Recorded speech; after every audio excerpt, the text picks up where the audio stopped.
Welcome to my YouTube channel. आप सभी का स्वागत है हमारे चैनल पर। प्लीज़ आप सभी लोग आज हमारे मैं चैनल आपको एक पर ऐसी सच्चाई बताने वीडियो जा रहा को हूं पूरा अंत तक जो जरूर शायद आपने देखें। कभी सोची भी वीडियो नहीं अच्छी होगी। लगे तो लाइक सब्सक्राइब एक जरूर ऐसा करें। रहस्य जो हमारे मंदिरों में, हमारी पूजा पाठ की विधियों में और हमारी आध्यात्मिक यात्रा में छिपा हुआ है।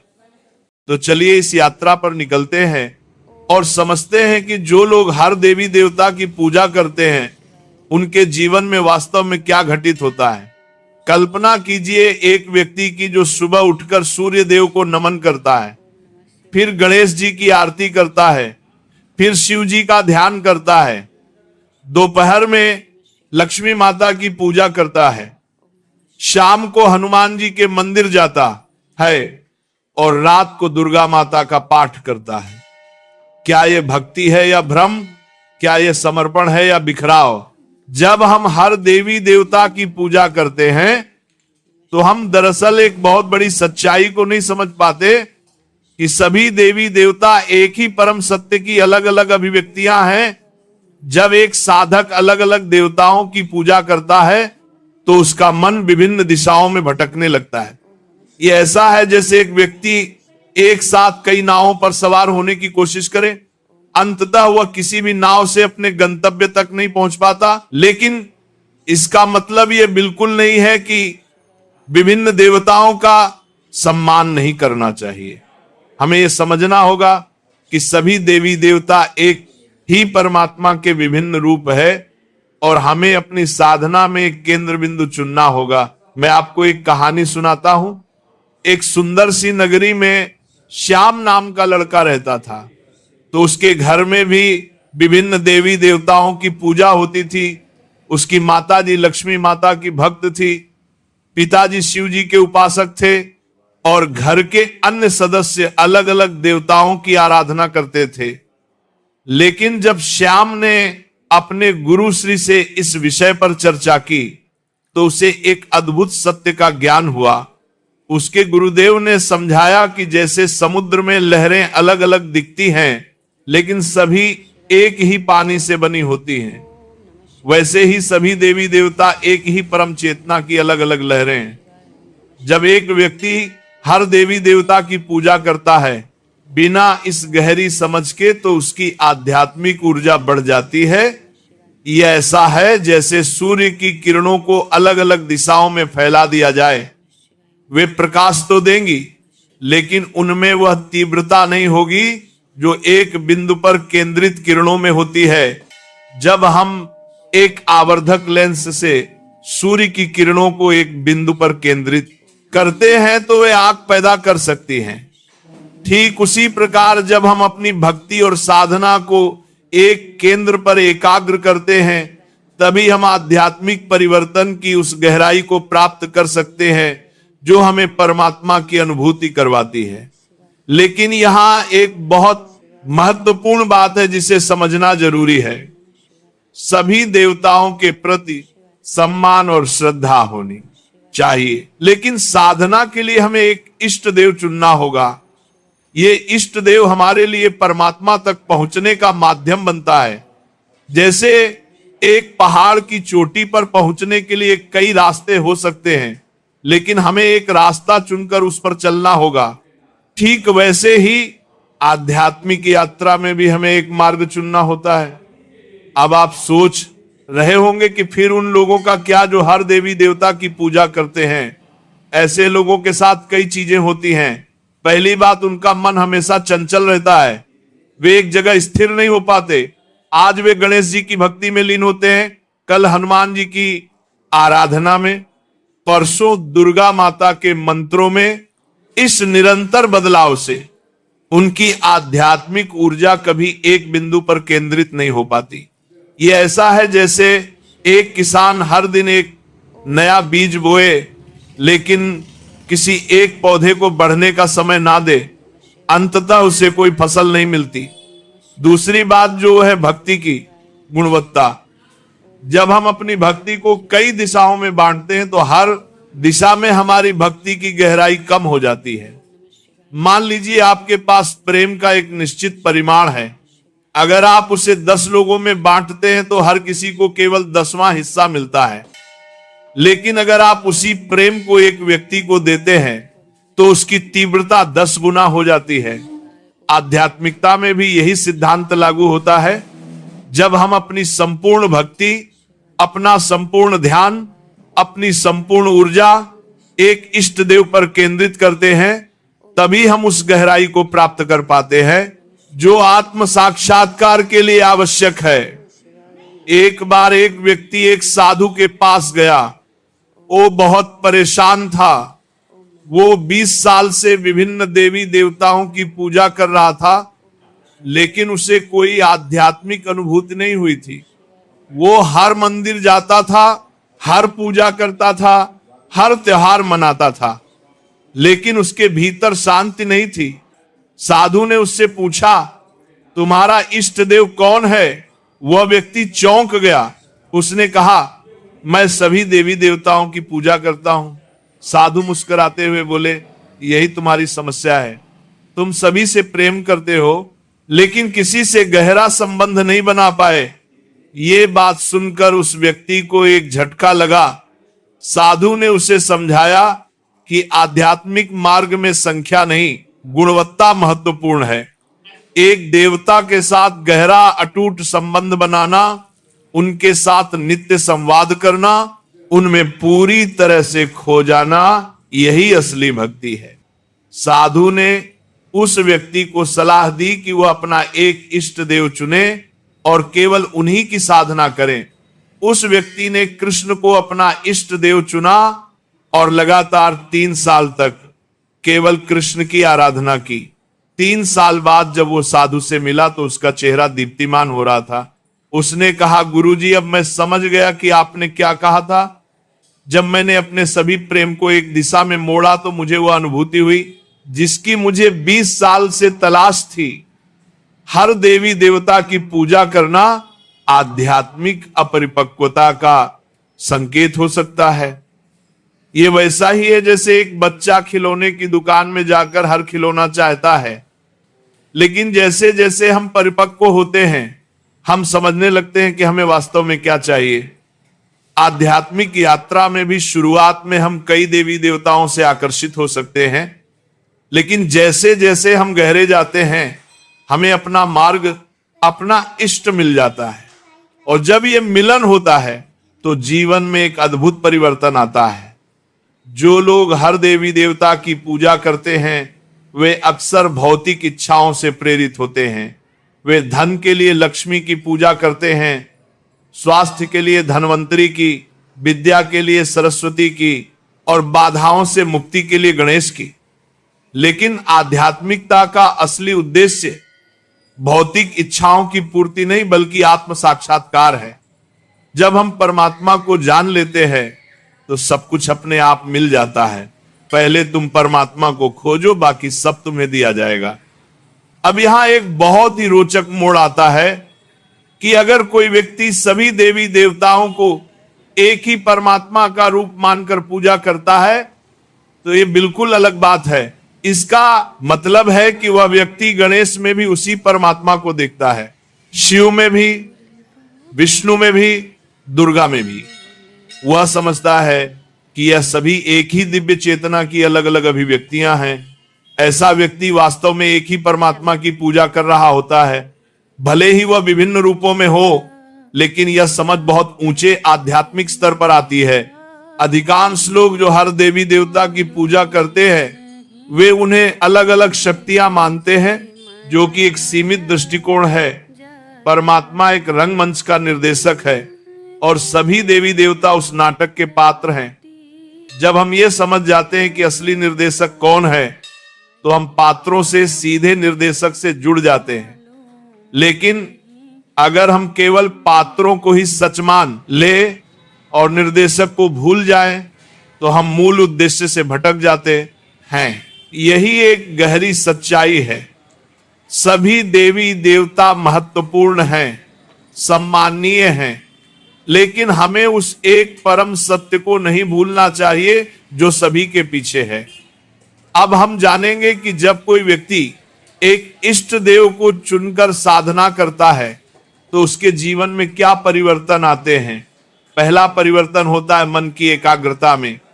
जब हम एक ही देवता का ध्यान करते हैं, उनकी ही मूर्ति को देखते हैं, उनके ही मंत्रों का जाप करते हैं, तो हमारा मन धीरे धीरे स्थिर होने लगता है। ये स्थिरता ही ध्यान की गहराई में ले जाती है। दूसरा परिवर्तन होता है भक्ति की गहराई में। जब हम एक ही देवता के साथ रोज संवाद करते हैं तो एक व्यक्तिगत संबंध बनता है। यह संबंध इतना गहरा हो जाता है कि देवता हमारे सबसे करीबी मित्र, माता पिता और प्रेमी बन जाते हैं। तीसरा परिवर्तन होता है आध्यात्मिक अनुभूतियों में। जब हमारी भक्ति एकाग्र होती है तो हमें दिव्य अनुभव होने लगते हैं। कभी हम अपने इष्ट देव का दर्शन करते हैं, कभी उनकी आवाज सुनते हैं, कभी उनकी उपस्थिति महसूस करते हैं। जो लोग हर देवी देवता की पूजा करते हैं वे अक्सर बाहरी कर्म कांडों में उलझ जाते हैं। आज यह पूजा, कल वह व्रत, परसों यह अनुष्ठान, इन सब में वे असली आध्यात्मिकता से दूर हो जाते हैं। असली पूजा बाहरी नहीं आंतरिक है। असली मंदिर हमारे हृदय में है और असली देवता हमारी आत्मा में विराजमान है।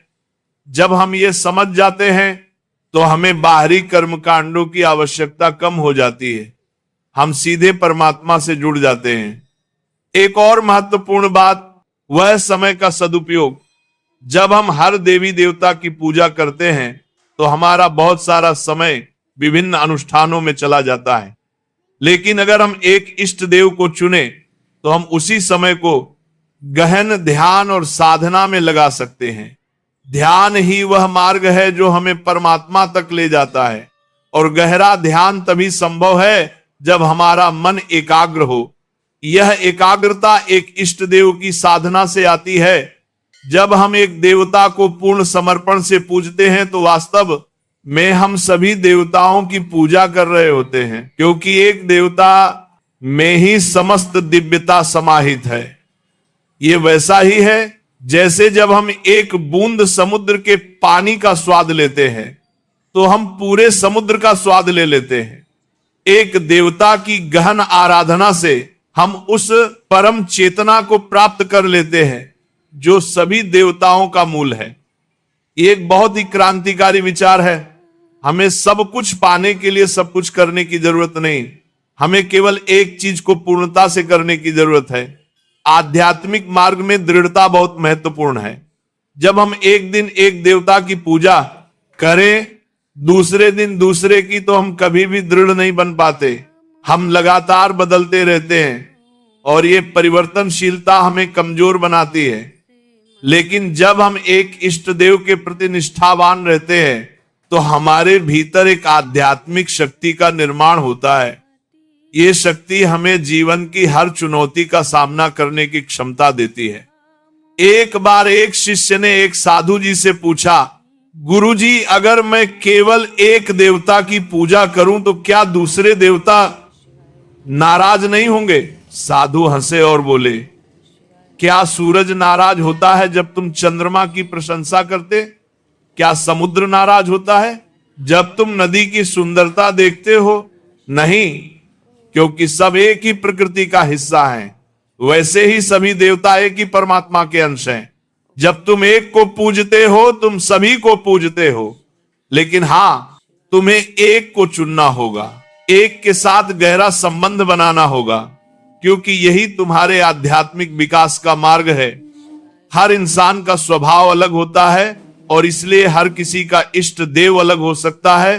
किसी को कृष्ण के साथ जुड़ाव महसूस होता है, किसी को शिव के साथ, किसी को दुर्गा माता के साथ। यह व्यक्तिगत पसंद नहीं बल्कि आत्मा का आह्वान है। हमारी आत्मा जानती है कि हमारे लिए कौन सा मार्ग सबसे उपयुक्त है। हमें अपने भीतर झांकना चाहिए और देखना चाहिए कि हमें किस देवता के प्रति स्वाभाविक आकर्षण है। जिस देवता को सोचकर हमारे मन में शांति आती है, जिनका नाम लेने से हमारे हृदय में प्रेम उमड़ता है, वही हमारे इष्ट देव हैं। जो लोग हर देवी देवता की पूजा करते हैं वे अक्सर भय से प्रेरित होते हैं। वे सोचते हैं कि अगर हमने किसी देवता की पूजा नहीं की तो वे नाराज हो जाएंगे या हमें कोई दंड मिलेगा। लेकिन ये दृष्टिकोण पूरी तरह गलत है। परमात्मा प्रेम है और प्रेम कभी भय नहीं मांगता।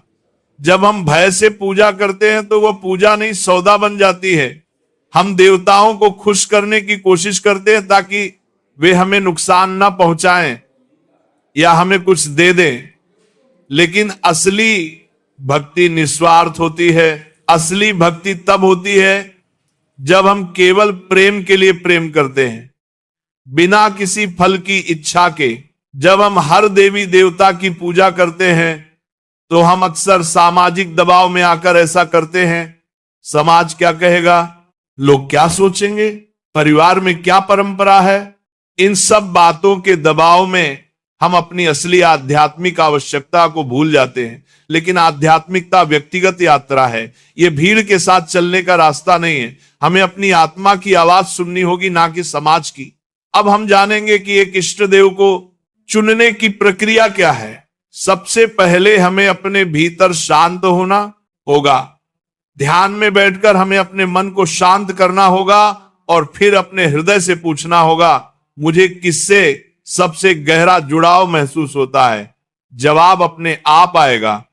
शायद हमें किसी देवता की छवि दिखाई दे, या किसी का नाम सुनाई दे, या बस एक भावना आए। यह हमारी आत्मा का संदेश होता है। दूसरा, हमें अपने जीवन में देखना होगा कि किस देवता के प्रति हमें स्वाभाविक आकर्षण है।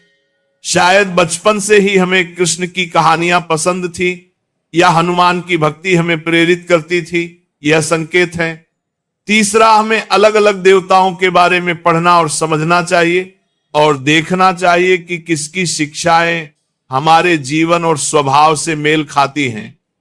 एक बार जब हम अपना इष्ट देव चुन लें तो फिर हमें उनके प्रति पूर्ण समर्पण करना चाहिए। यह समर्पण केवल बाहरी पूजा में नहीं, बल्कि हमारे विचारों, भावनाओं और कर्मों में होना चाहिए। हर सुबह जब हम उठे तो उनका नाम लें। हर रात सोने से पहले उनसे बातचीत करें। दिन भर में जब भी समय मिले उनका स्मरण करें। धीरे धीरे उनकी उपस्थिति हमारे जीवन का अभिन्न हिस्सा बन जाएगी, और जब यह होता है तो जीवन में एक अद्भुत परिवर्तन आता है। हम शांत हो जाते हैं, प्रसन्न हो जाते हैं, और हमारे भीतर एक दिव्य प्रकाश जगने लगता है। अपने इष्ट देव की एक छवि या मूर्ति को अपने ध्यान कक्ष में रखो। हर दिन उसी छवि के सामने बैठो और ध्यान करो। धीरे धीरे वह छवि तुम्हारे मन में गहराई से बस जाएगी। फिर एक दिन ऐसा आएगा जब तुम आंखें बंद करोगे और वह छवि तुम्हें अपने भीतर दिखाई देगी, और एक दिन ऐसा आएगा जब वो छवि जीवंत हो उठेगी और तुम अपने इष्ट देव से साक्षात्कार करोगे। ये कोई कल्पना नहीं, बल्कि व्यक्तिगत अनुभव है। जो लोग हर देवी देवता की पूजा करते हैं, उनमें से अधिकांश वास्तव में किसी की भी पूजा नहीं कर रहे होते, केवल एक सामाजिक या धार्मिक रस्म निभा रहे होते हैं। लेकिन उनके हृदय में असली भक्ति नहीं होती। यह बहुत कड़वी सच्चाई है, लेकिन यह सच है। जब हम बिना भावना के, बिना प्रेम के, केवल आदत या परंपरा के वशीभूत होकर पूजा करते हैं, तो वह पूजा केवल एक खाली क्रिया रह जाती है। उसमें कोई शक्ति नहीं होती, कोई जीवन नहीं होता। लेकिन जब हम एक इष्ट देव को चुनकर पूरे प्रेम और समर्पण से उनकी आराधना करते हैं, तो हर मंत्र में शक्ति होती है, हर प्रार्थना में जीवन होता है। आध्यात्मिक जीवन में गुणवत्ता ही सब कुछ है। 1 मिनट की सच्ची भक्ति 100 घंटे की नकली पूजा से बेहतर है। एक दिन एक साधु ने अपने शिष्यों को बताया कि कैसे उन्होंने एक साधारण महिला को देखा जो अपने घर में रोज सुबह केवल 5 मिनट के लिए कृष्ण की मूर्ति के सामने बैठती थी। लेकिन उन 5 मिनट में उसकी भक्ति इतनी गहरी थी, उसके आंसू इतने सच्चे थे, उसका प्रेम इतना शुद्ध था कि यह महिला कई पंडितों से बेहतर साधना कर रही है, जो घंटों मंत्रों उच्चार करते हैं, लेकिन उनके हृदय में कोई भाव नहीं होता। इष्ट देव हमारे लिए एक दरवाजा है, अंतिम मंजिल नहीं।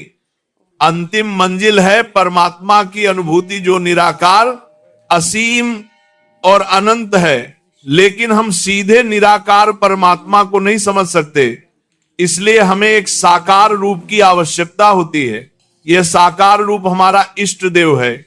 जैसे एक बच्चे को चलना सीखने के लिए सहारे की जरूरत होती है, वैसे ही हमें आध्यात्मिक यात्रा में एक सहारे की जरूरत होती है। यह सहारा हमारा इष्ट देव है।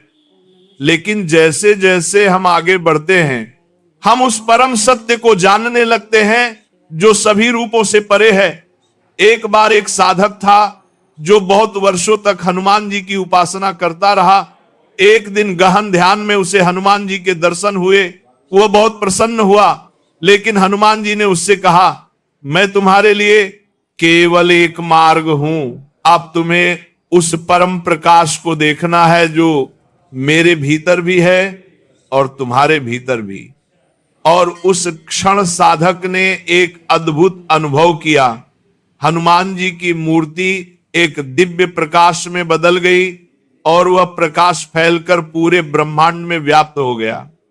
साधक ने समझा कि उसका इष्ट देव और परमात्मा एक ही है, लेकिन अलग अलग स्तरों पर यह अनुभूति उसके जीवन को पूरी तरह बदल गई। जो लोग हर देवी देवता की पूजा करते हैं, वे इस गहरी अनुभूति से वंचित रह जाते हैं।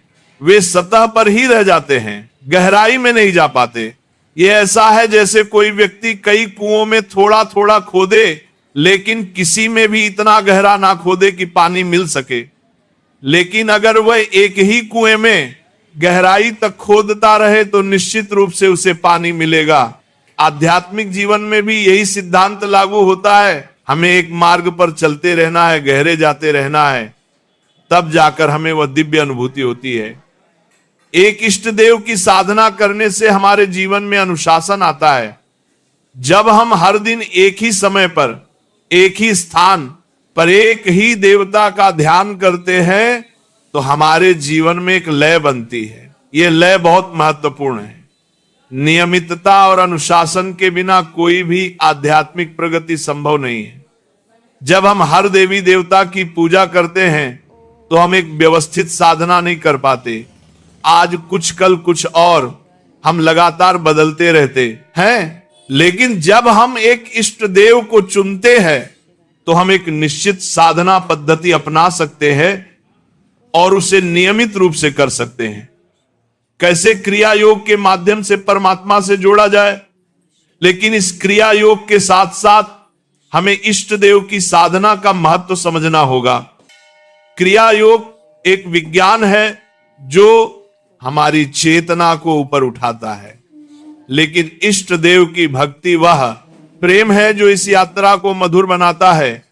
दोनों का संयोग होने पर हमारी आध्यात्मिक प्रगति तेज हो जाती है। भक्ति और ज्ञान, प्रेम और विज्ञान दोनों मिलकर हमें परमात्मा तक ले जाते हैं। इष्ट देव हमारे व्यक्तित्व को प्रभावित करते हैं।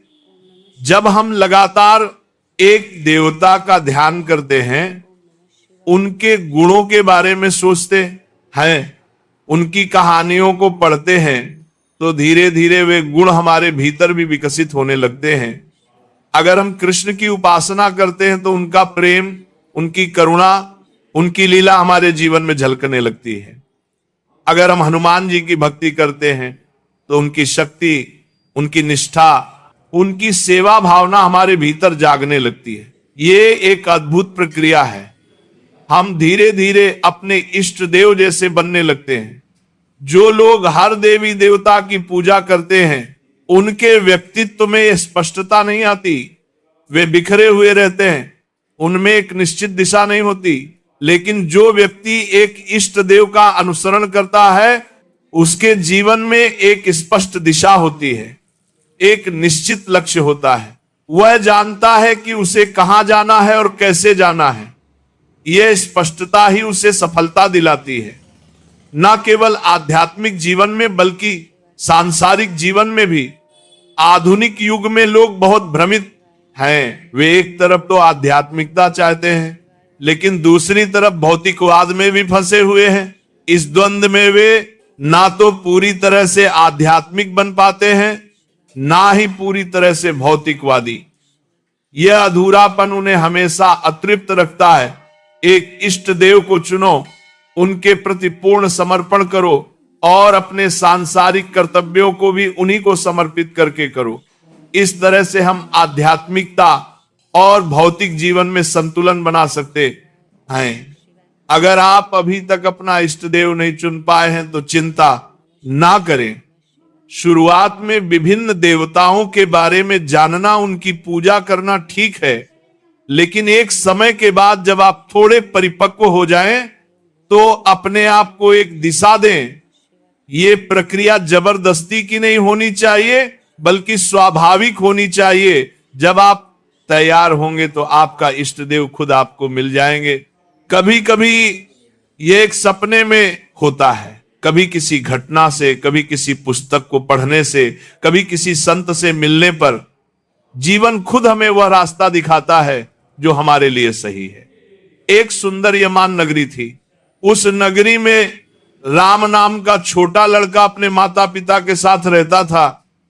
बचपन में वो विभिन्न देवताओं के बारे में सुनता था और सभी को पसंद करता था, लेकिन जब वो अपने गुरु से मिला तो सब कुछ बदल गया। उसके गुरु ने राम को वह मार्ग दिखाया जो राम के लिए सबसे उपयुक्त था, और धीरे धीरे राम के इष्टदेव कृष्ण और महादेव बन गए। ये प्रक्रिया स्वाभाविक थी, जबरदस्ती की नहीं। और जब ये हुआ तो राम के जीवन में एक अद्भुत परिवर्तन आया। उसे अपने मार्ग की स्पष्टता मिली और वो उस पर निरंतर चलता रहा। इष्ट देव की साधना करने से हमें आंतरिक शक्ति मिलती है। यह शक्ति हमें जीवन की हर कठिनाई का सामना करने की क्षमता देती है। जब हम मुश्किल समय में होते हैं तो हमारा इष्ट देव हमारा सबसे बड़ा सहारा बन जाता है। हम उनसे बात कर सकते हैं, उनसे मदद मांग सकते हैं, उनकी शरण में जा सकते हैं। ये रिश्ता इतना गहरा हो जाता है कि इष्ट देव हमारे सबसे करीबी साथी बन जाते हैं। लेकिन जब हम हर देवी देवता की पूजा करते हैं तो किसी के साथ भी इतना गहरा संबंध नहीं बन पाता। हम सतही स्तर पर ही रह जाते हैं। हमारा इष्ट देव वास्तव में हमारी अपनी उच्चतम चेतना का प्रतीक है। जब हम उनकी उपासना करते हैं तो हम दरअसल अपनी ही उच्चतम संभावना की उपासना कर रहे होते हैं। ये एक बहुत ही गहरा दार्शनिक विचार है। इसका मतलब है कि बाहर जो हम देख रहे हैं वो वास्तव में हमारे भीतर ही है। इष्ट देव हमें यह याद दिलाते हैं कि हम भी दिव्य हैं, हम भी उसी परम चेतना का अंश हैं। जब हम यह समझ जाते हैं तो हमारी पूजा एक नई गहराई प्राप्त कर लेती है। आध्यात्मिक जीवन में एकाग्रता ही सफलता की कुंजी है। चाहे हम किसी भी देवता को चुने, लेकिन हमें उनके प्रति पूर्ण समर्पण करना होगा। आधा अधूरा समर्पण काम नहीं करता। हमें अपने पूरे मन, पूरे हृदय, पूरी आत्मा से अपने इष्ट देव की आराधना करनी होगी। तभी हमें वह दिव्य अनुभूति होगी जिसकी हम तलाश कर रहे हैं। प्रेम करो पूरे दिल से, ना कि आधे अधूरे मन से, तभी प्रेमी प्रेम को जान पाता है। तो भक्तों, आज हमने जाना कि जो लोग हर देवी देवता की पूजा करते हैं उनके साथ क्या होता है। वे अपनी आध्यात्मिक ऊर्जा को बिखरा देते हैं, गहराई में नहीं जा पाते और उस दिव्य अनुभूति से वंचित रह जाते हैं जो एकाग्र साधना से मिलती है। आज के कथा में हमने यह जाना कि जो लोग हर देवी देवता की पूजा करते हैं वे वास्तव में अपनी आध्यात्मिक ऊर्जा को कई दिशाओं में बिखेर देते हैं। यह ऐसा है जैसे सूरज की किरणों को अलग अलग दिशाओं में फैला दिया जाए। वे प्रकाश तो देंगी, लेकिन उनमें वह तीव्रता नहीं होगी जो एक बिंदु पर केंद्रित किरणों में होती है। जब हम एक आवर्धक लेंस से सूर्य की किरणों को केंद्रित करते हैं तो वे आग पैदा कर सकती हैं। ठीक उसी प्रकार जब हम अपनी भक्ति और साधना को एक इष्ट देव पर एकाग्र करते हैं तभी हम आध्यात्मिक परिवर्तन की उस गहराई को प्राप्त कर सकते हैं। जब हम अपनी भक्ति को कई दिशाओं में बांटते हैं तो हर दिशा में हमारी भक्ति की गहराई कम हो जाती है। ये ऐसा है जैसे एक किसान हर दिन नया बीज बोए लेकिन किसी पौधे को बढ़ने का समय ना दे। जो लोग विभिन्न देवताओं की पूजा करते रहते हैं वे अक्सर बाहरी कर्म कांडों में उलझ जाते हैं और असली आध्यात्मिकता से दूर हो जाते हैं। असली पूजा बाहरी नहीं आंतरिक है।